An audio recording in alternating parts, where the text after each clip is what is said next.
Marhuma Saida Bano Marhum Karamat Ali. Bismillah.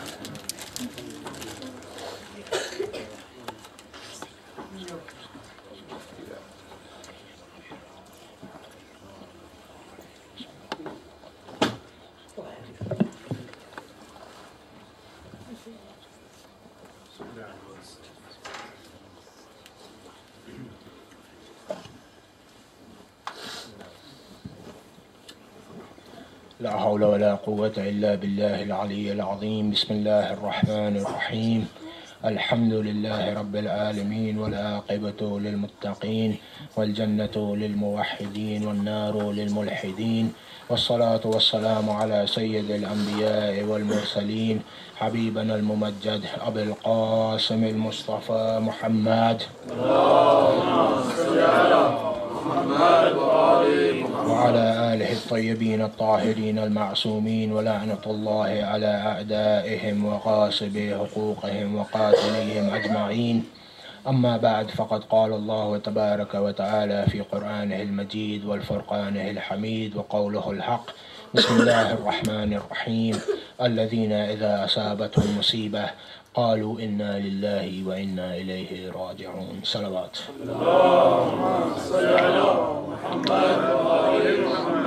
This ayat of the Holy Quran, which I had the honor of presenting in front of you, can be found in Surah Baqarah, ayah 156, in which Allah subhanahu wa ta'ala is commanding His creations that who, when a misfortune befalls upon them, say, surely we are Allah's, and to Him we shall surely return. Salawat.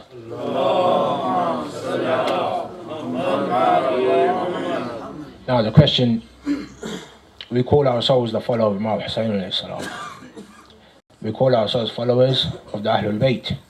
We call ourselves followers of Hazrat Ali Asghar.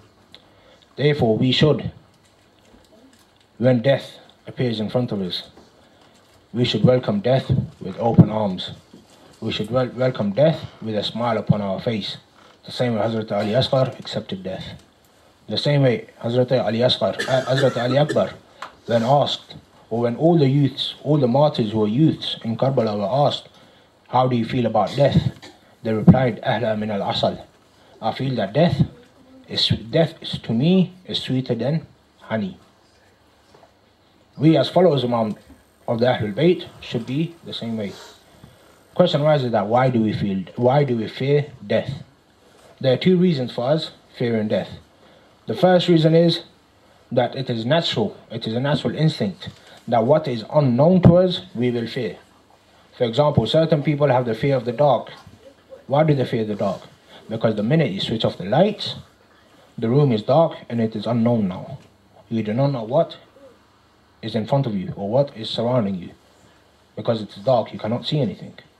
Therefore you fear darkness. Same reason people fear death. They fear death because they do not know what is after death. They do not know the steps which we will have to take after death. Therefore they fear it because it is unknown. The same way, person who is on death row, the law in America is that someone who is placed upon death row, the day before they are to be killed, they are given the day off. The day that they are given the freedom, they fear the most. Why? They try to stay inside the prison cell. They don't want to go out. Why? Because they know that tomorrow is the end of their life. They do not know what is going to happen afterwards. Therefore they try to stay the utmost to stay inside and not leave. We have to understand that the ayat of the Holy Quran states that we have come from Him and we shall return to Him.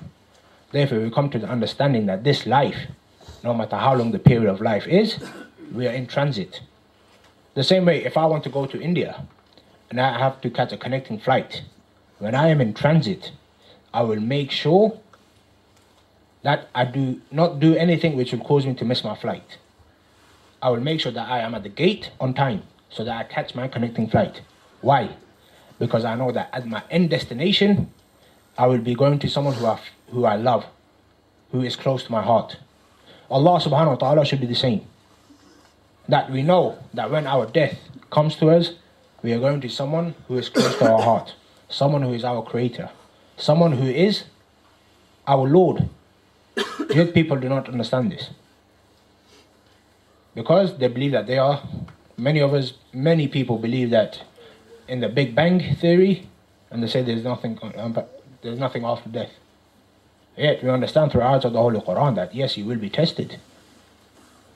The second reason for us fearing death is because at the back of our heads, we have that little sense that the day of judgment is our day of reckoning, is the day that we are in court, where Allah is the judge, and our body parts, our deeds, are our witnesses. We know that if we have committed something bad with our hands, on the day of judgment they will speak out against us. We know that we will be punished for it, therefore we fear it. Therefore we fear death.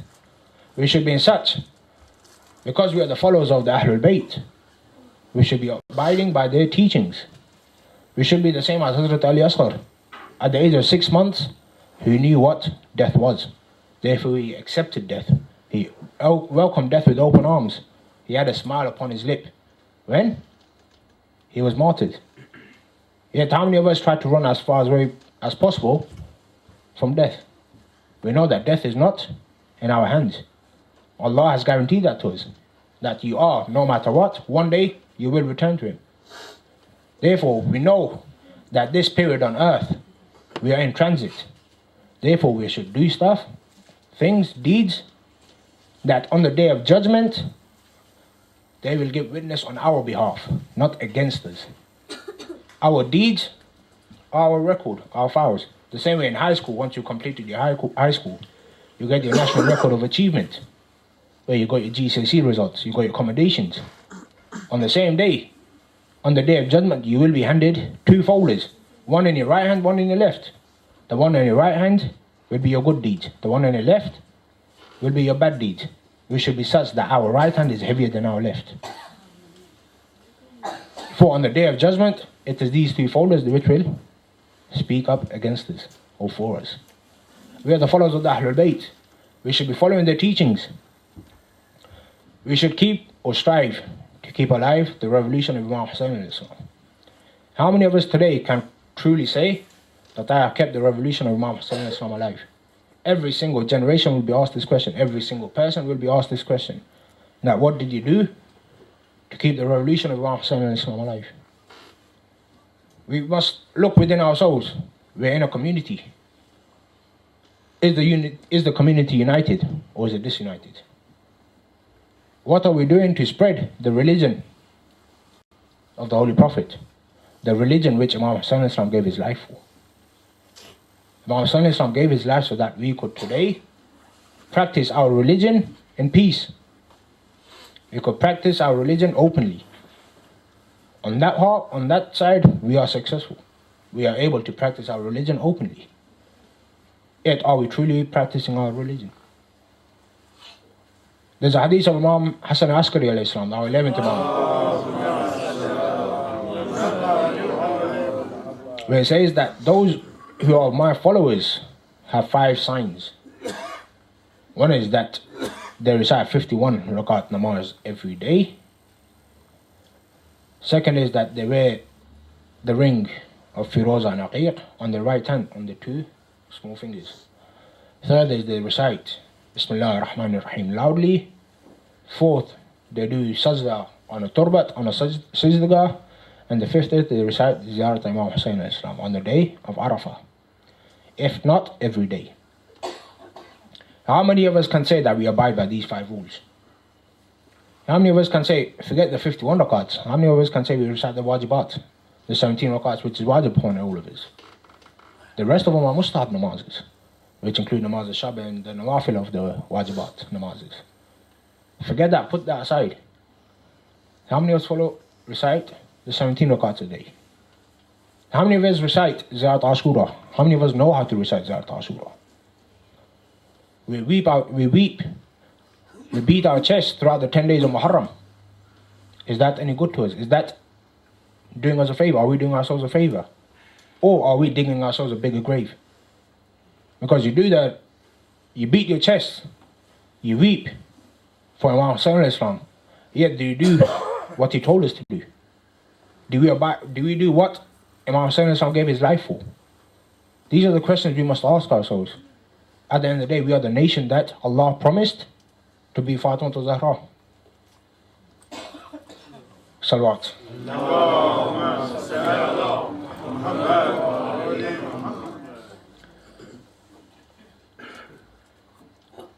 Salawat.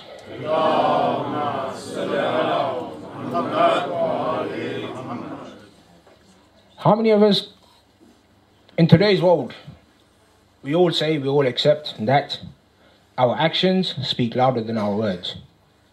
That is how it should be in our day-to-day lifestyle.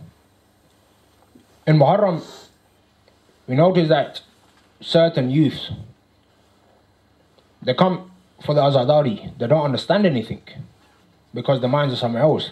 They're too busy on BBM or WhatsApp or texting their friends, especially in this season because it was too close to New Year's or Christmas season. And as soon as they're out of the masjid, they're going against the teaching of Islam. They're out and about with their friends, cracking jokes, or astaghfirullah, going to the clubs, nightclubs. That is not what Imam Hussain taught us. There's a hadith of Imam Ali alayhi salam saying,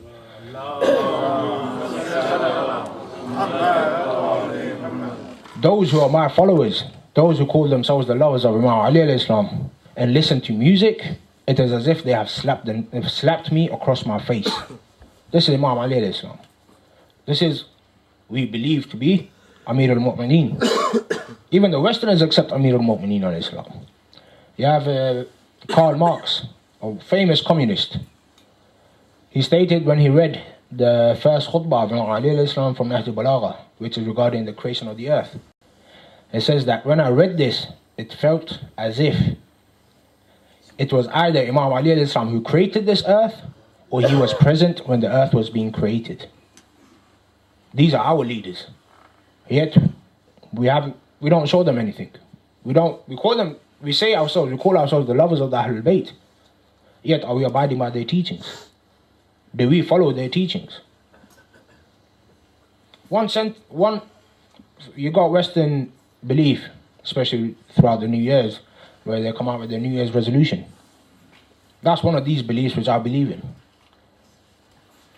On New Year's Day, or Fazl of Muharram, 10th of Muharram, on the day of Ashura, we should promise ourselves to come out with a resolution that from today I would follow one teaching of Imam Ali alayhi salam or one of the teachings of the Ahlul Bayt and carry this on throughout the whole year. When Muharram comes the following year, we come out with a new resolution. We come out with these worldly resolutions where I promise myself to get a driving license by the end of the year. Certain people do have that's probably my resolution as well. But we must be more Islamic. We must base our life upon religion. Our biggest mistake is that we're placing religion as a burden upon ourselves. That is why wherever you look, the Muslims are being oppressed. Even though the Muslims are the richest nations in the world. If we wanted, we could control the world. Why are we not controlling the world? Because we have forgotten religion.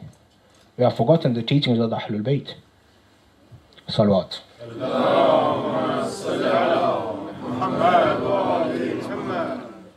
We must, at the end of the day, because we know that on the day of judgment, our life here is not permanent.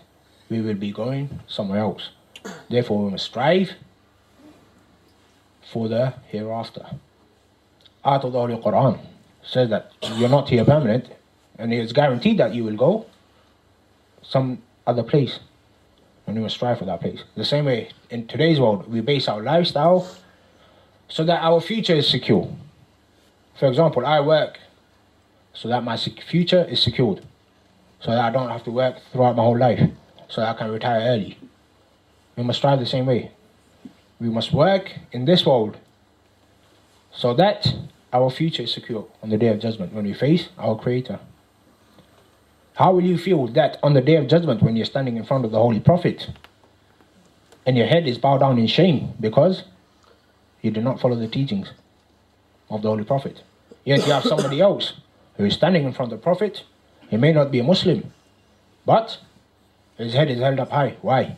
Because he helped humanity. He knew the difference between right and wrong.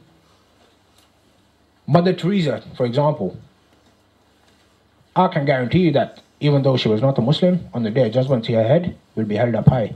Why? One teaching of the Holy Prophet is, you save one life, it is as if you have saved the whole of mankind. Mother Teresa's whole life was based upon helping others. Her life was based upon the teaching of the Holy Prophet, yet she was not a Muslim.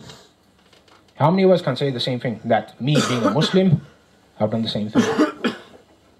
Salawat.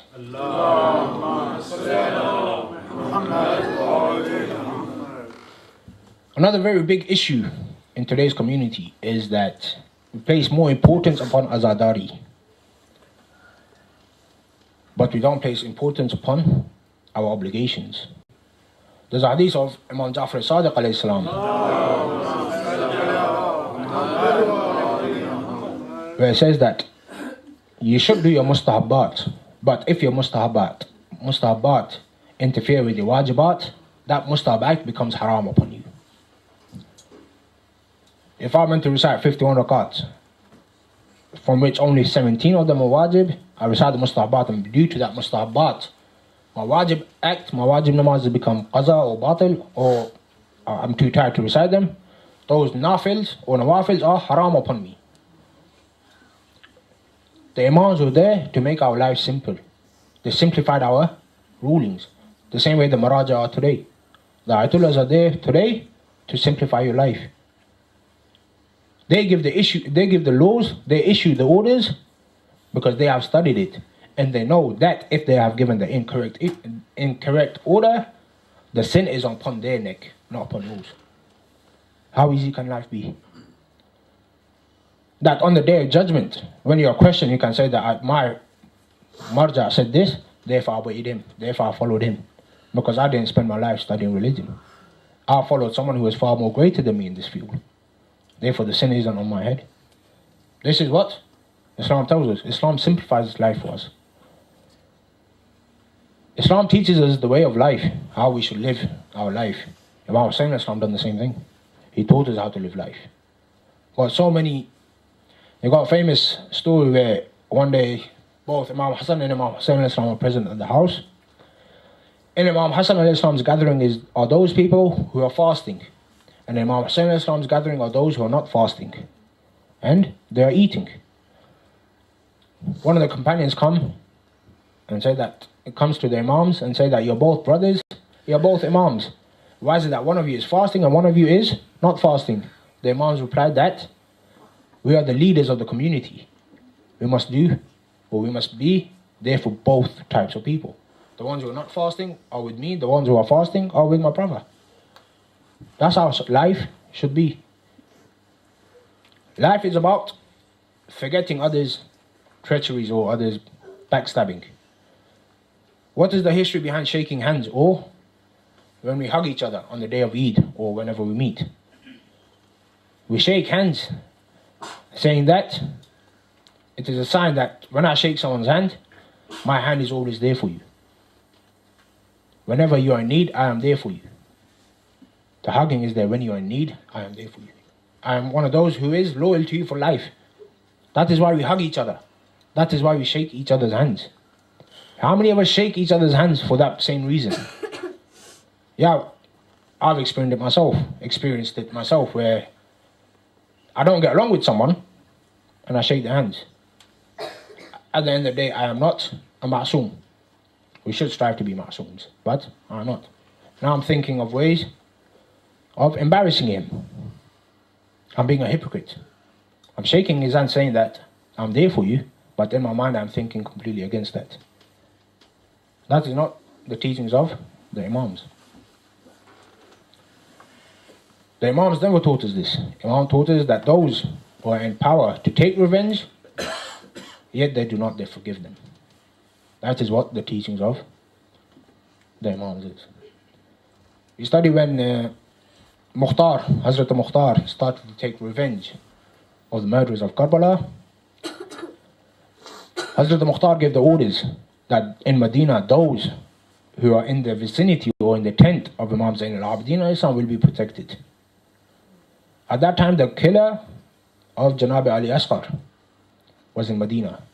When he found this order, he ran towards. He tried to flee the city of Medina. On the outskirts, he saw a tent. He went inside that tent and was treated with respect by our fourth Imam Zain al-Abidin alayhi salam. How many of us, if we saw the killer of our younger brother coming to my house, how many of us would let him leave alive, let alone give him food and drink? None of us will. Yet, Imam Zain al-Abidin fed him, gave him a horse so that he could escape. As he was leaving, Imam Zain al-Abidin asked him, "Do you not know who I am?" Hormula replies, "No." He goes, "I am the brother of that 6-month-old child that you had martyred. Yet, I am such that it is my duty to forgive you. I'll forgive you, but Allah subhanahu wa ta'ala will not." How many of us will do the same thing if we were in that scenario? None of us. I can guarantee that. There are two types of ma'sooms. One is ma'soom an al-khata, the second is khata an al-ma'soom. Ma'soom an al-khata, there are only 14. There are 14 ma'sooms. There are ma'sooms sent down by Allah subhanahu wa ta'ala. They could not commit any sin by the will of Allah subhanahu wa ta'ala. The second are khata an al-ma'soom. Ma'soom an al-khata. No, khata an al-ma'soom. Those who can commit sin, yet they do not. Who are these people? They are Bibi Zainab salamullah alayhi. They are Hazrat Abbas alayhi salam, Bibi Sakina, Hazrat Ali Asghar. These are those who are khata'an al-ma'soom. They can commit sin, but due to their upbringing, they do not. We should strive to be the same. And we read in history, there are so many of us that are khata'an al-ma'soom. It was a story of Ayatollah Syed Jawad Qazwini, who passed away 17 years ago. His grave was flooded by leakage a couple of months ago in Qom. They dug up the grave so that they could rebury him somewhere else. When they opened the grave, they saw the body was fresh as if it had just been buried. He was not a ma'soom. He was khata'an al-ma'soom. This is how Allah rewards you. That you have followed my teachings, I will reward you by keeping your body fresh in the grave. 17 years ago, big time difference. They say our body it starts to decompose within days of someone dying. This is 17 years ago. He passed away. Yet, his body was still fresh. How many of us, we should always strive to be in the same way. He had also written a book, Fatima ila al-lahda ila al-mahd, Fatima from the cradle to the grave. The book that he had written, he had in his will written that book should be placed upon my chest when I am buried. That book was still fresh. At the moment, it is in the Museum of Imam Rada in Mashhad for everyone to see. That the book is still fresh, let alone a body. This is what what happens when we are taught or when we follow the teachings of the Ahlul Bayt. Our reward is that our body is kept fresh. Why do you think last year, 2 years ago, when there was flooding in Saudi Arabia, the graves of the martyrs of Jang Uhud, due to floods, came out? Every single body was fresh. Every single body was fresh because they gave their lives purely for the sake of Allah subhanahu wa ta'ala. This is how we should live today. Our lives should be based purely for the sake of Allah subhanahu wa ta'ala. For that reason, the reward is that we will be successful in this world and in the hereafter. It is a guaranteed that Allah rewards His followers in this world and in the hereafter. Yet He also states that those who are His followers, their faith, their iman will be tested in the most trying of times. Allah tests His followers. The same way people say the original sin of Hazrat Adam They say that it was a sin. The question is that how can a prophet commit sin? The prophet has been sent down by Allah subhanahu wa ta'ala to teach us, to guide us. Yet we say that he committed a sin. This was Allah's way of testing Hazrat Adam before he gave him the responsibilities to come onto this earth. Allah did not create Hazrat Adam to stay in heaven for the rest of his life. He created Hazrat Adam so that he could come onto this earth. He was tested, he was tried. The same way all the prophets were. Hazrat Ibrahim was tried by slaughtering his son. On the day of Ashura, when we recite Ziyarat Waratha, we say, Assalamu alayka ya Waratha Adam Sifratullah. Assalamu alayka ya Waratha Nuh Nabiyullah. Assalamu alayka ya Waratha Isa Ruhullah. We carry on. What is this? This is that on the day of Ashura, when Hazrat Ali Asghar, Hazrat Ali Akbar was struck by the spear on his heart, and Imam Hussain al-Islam went to pull the spear out of the chest, all the prophets were present. And they would say that, oh Allah, you tested me in my most trying of times, yet I did not have to do something as sad as this. All the prophets came and they spoke about the trying times, yet they said that their trying times was nothing compared to the trying time of Imam Hussain. Yet, on every incident, Imam Hussain would praise Allah subhanahu wa ta'ala and thank him. How many of us, when we go through a trying time, we remember Allah subhanahu wa ta'ala and no one else? We don't. We go to our worldly issues. If I'm going through a court case, I would run towards my solicitor or through to my lawyer. How many of us would pray to Allah subhanahu wa ta'ala and thank him that you're testing me, you're testing my iman, you're testing my faith. And inshallah, with your blessings, I would be successful. How many of us do this? Or how many of us actually turn away from Allah subhanahu wa ta'ala and say that Allah is not just? We say, Bismillah ar-Rahman ar-Rahim. Praise be to Allah, the most merciful, the most beneficial. Allah has 99 names. Why is it that we don't use any other name when we say Bismillah ar-Rahman ar-Rahim? Why is it that we don't say Bismillah Qahhar al-Jabbar ar-Rahim? Why not? Why do you always say Rahman and Rahim? The merciful and the beneficial. Why? Because these two aspects, these two titles of Allah subhanahu wa ta'ala are the greatest, or are his greatest titles. All the other aspects, all the other titles come through Rahman and Rahim. Salawat.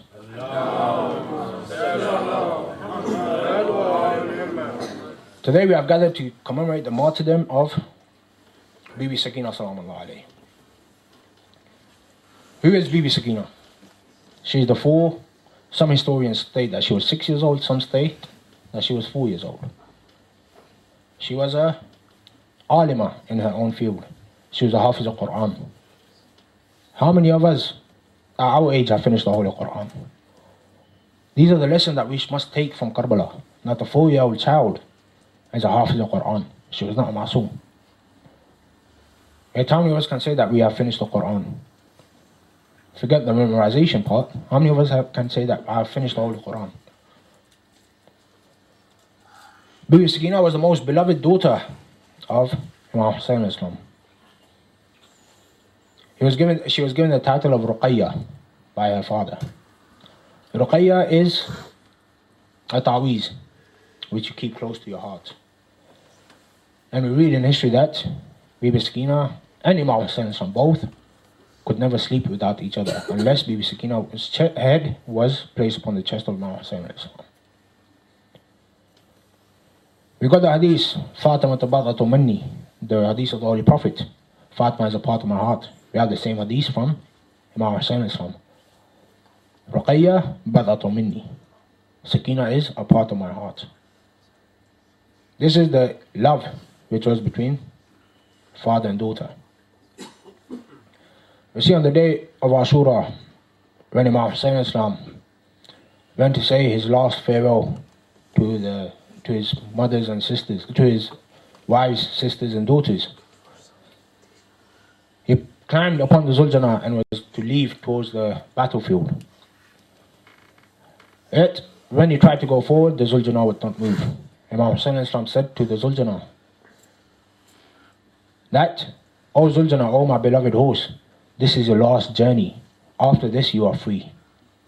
The Zuljana replied to Imam Hussain, O my Lord, O my Master, unfortunately, I do know that this is my last action for you. Yet, it is not me who is stopping. Look down upon my feet.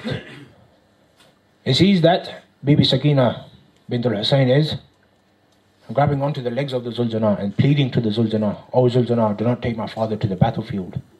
For every time you have gone to the battlefield, you have always come back with a body. Right now, there is no one else apart from my father. And I know that you will never come back with my father. Please do not go. Imam Hussain came off the horse, picked up Bibi Sakina and said, O Sakina, let me do my duty to Allah subhanahu wa ta'ala. And do not worry, we will not be separated for long. You see, in Sham, when Bibi Sakina was in jail, in the prisons were such that it had no roof. During the day, there would be no shade. And during the night, there would be no shelter. She would keep asking her brother, Imam Zain al-Abidin al-Islam, when she would see birds going back and forth. She goes, oh my brother, where's my bird? Where are these birds going? Imam Zain al-Abidin al-Islam would say that in the morning they are going to get their rizq, and in the evening they are going back towards their home. Bibi Sakina would reply, oh my brother, have we not gone through enough? When will we be going back to Medina? And she would cry, remembering her father, Imam Hussain, because she could not sleep without her head placed upon the chest of Imam Hussain. On the night that she was martyred, Imam Zain al-Abidin states that Bibi Sakina, when she passed away, she had a smile upon her lip. Imam Zain al-Abidin states the meaning of this smile upon her lip was that Imam Hussain had come to Bibi Sakina in her dream and said that, oh my daughter Sakina, come to me, for even I cannot rest without you upon my chest.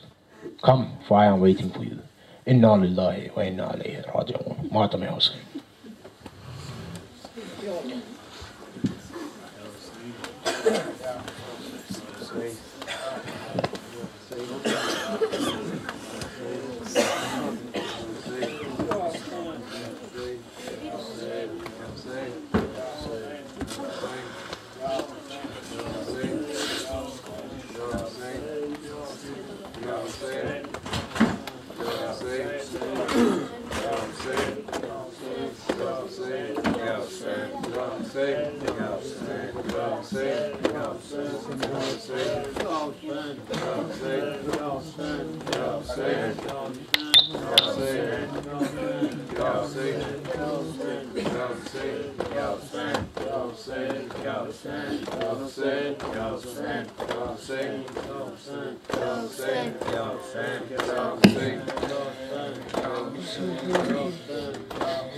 Sajjad बिरा मिलवाए मेरा वादा है वलना रोसा एक बारी sir में को भावेदा सज्जाद बिरा मिलवाए मेरा वादा है वलना रोसा एक बारी सर में को भावेदा सज्जाद बिरा मिलवाए मेरा वादा है वलना रोसा एक बारी सर में को भावेदा सज्जाद बिरा मिलवाए मेरा वादा है वलना रोसा एक बारी सर में को भावेदा. Another loud salawat, please. Allahumma salli ala Muhammad wa ali Muhammad. First of all, Assalamu alaikum wa rahmatullahi wa barakatuh. As you are aware, I have been working on behalf of the Jafaria Foundation in London for the Jamaat here in Edinburgh. You may have been informed from the Jamaat that very shortly they are expecting the delivery of a mimbar. This is the mimbar of our Holy Prophet Muhammad sallallahu alaihi wa alihi wasallam. As part of the building of this mimbar, many mu'mineen from London have donated various funds towards this. If you could please join me in reciting a Surah Fatiha for the marhumeen. Fatiha for the following marhumeen: Marhum Fazal Ahmad Fazal, Marhum Mustafa and Kaniz Kanji, Marhumeen of Haider Pir Muhammad and Ali Moti family, Marhum Abbas Taki Juma Ukera, Marhuma Sakina Munawar Rashid Ukera, Marhumeen of Ukera family, Marhumeen of Banji family, Marhum Ahsan Ali, Marhuma Fahmida Ali, Marhum Feroz Ali, Marhum Ahmad Ali, Marhum Naroz Ali, Marhumeen of Ghulam Mehdi Sumar family, Marhum Haider Ali Sheikh, Marhuma Hamida Hussain Sheikh, Marhuma Saida Bano Hassan, and all marhumeen including those of the Sheikh family. Al-Fatiha.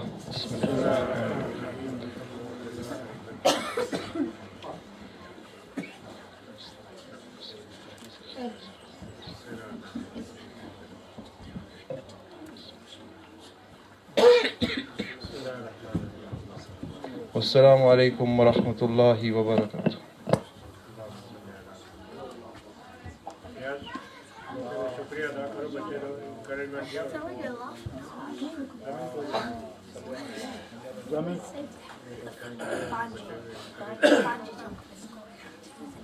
على النبي اللهم صل على محمد وآل محمد Salawat. اللهم صل على محمد وآل محمد. On behalf of Jafaria Foundation and most of the residents that are residing here in Edinburgh, we were in need of a member. We were in need of many things for this Imam Barga. We were initially trying to raise funds some time ago, and we were given the opportunity, mashallah, through Ghalib and through the connections that he had with Elevate TV channel, to have a platform to raise money. And mashallah, that was very successful for us, and we raised a considerable amount of money. Further to that, Ghalib, mashallah, has taken on some sort of crusade, I think, mashallah, for us. He stayed very steadfast, and he has taken our cause in creating, mashallah, a fantastic website for us.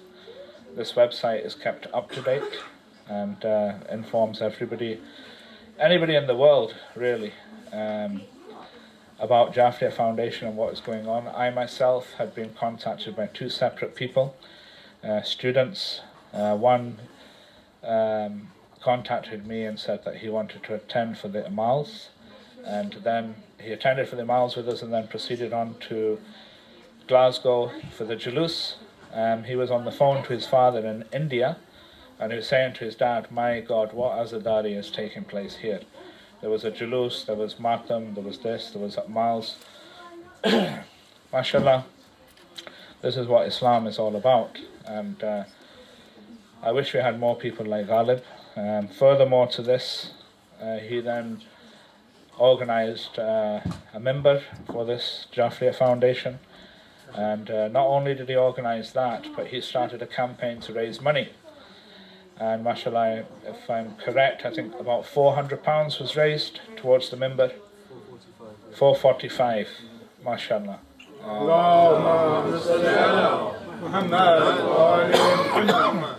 And this member is going to arrive on the 11th, so it is almost with us, mashallah.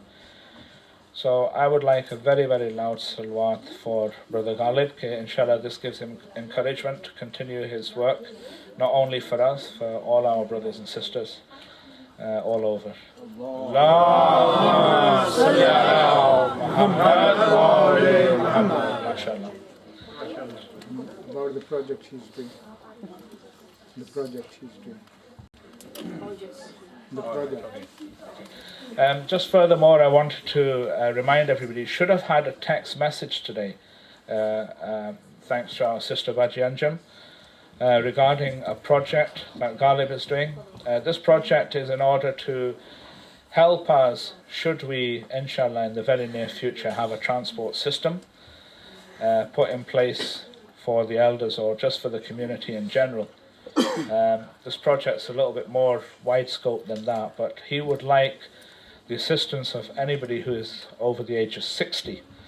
This may take about half an hour, but it's a question, questions that he needs to ask you that needs to be answered as part of his project. And this project is associated with Jafaria Foundation. So if everybody can support that. If they can stay till the end after the program. Yeah, so if you can please hang back just a little while after you've had Niyaz, then Tabarak, then inshallah that would be very helpful. Jazakallah. Allahumma salli ala Muhammad Muhammad. Allahumma salli ala Muhammad Muhammad. Brothers and sisters, just to let you know that Brother Fiaz Mehdi has organized a ladies' Majlis for 5:30 at King Street, I think, for Monday coming. I'm sorry, I don't know the name of the... Umm Farwa. Yeah, 5:30 on Monday. Gee. The only problem is that Farwa said that the Majlis might be slightly earlier on Monday. Okay. So All right. we don't know what time it is. She's going to let us know tomorrow. The time will be confirmed, but there will be a ladies' Majlis on Monday Yeah, by there is a Umm ladies' Farwa. She's keeping 3 early Majlises, and the rest are at 5:30. Monday, Tuesday, Wednesday. The one that Fiaz Mehdi is talking about is organised by... It's Umm Farwa. Sorry? It's Umm Farwa. Yeah. He's organising that on his behalf, that's what I'm trying to say. It's on his tarfon. He's doing that one. Okay? And Niyaz will be served as well. And inshallah Niyaz will be served on that day. All the ladies who from this side attend there as well. Only? Salawat. Allahumma salli ala Muhammad wa ali Muhammad. Niyaz is ready, she's gone.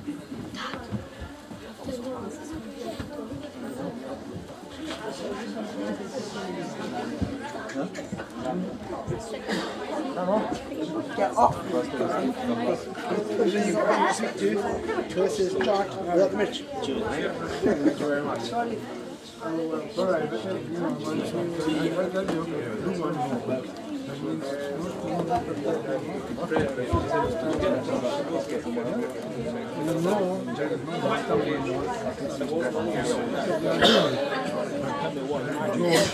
That's right. To be honest, That one was good. The first one was strong. This one the day. They knew the meaning. They had already told them the meaning. They knew what the meaning is that.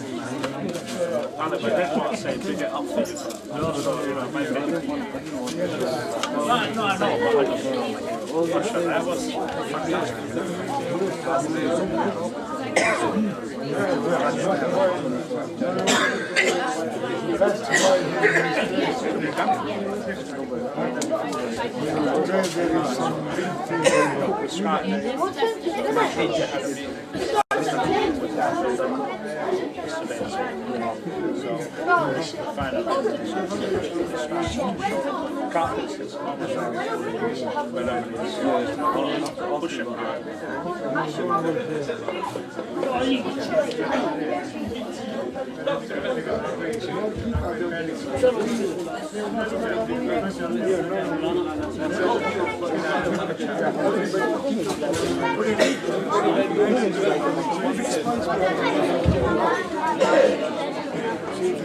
Right, young man, you have questions, now ask, otherwise you're not going to get a chance. Yeah. So, ask away. First of all, the questions, your name. Oh, very Poet. Are you going to sit down and listen, yeah? Yes. you're listening. Come on in. Well, we're going to get to that, but I like your name, that's why I want everybody to know, so there's that understanding as well. So you can tell them the story. Are you listening, hello boys? Are you listening? So we want to know where you got your name from.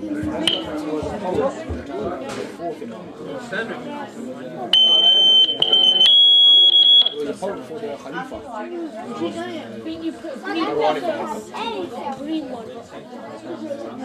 In Hajj,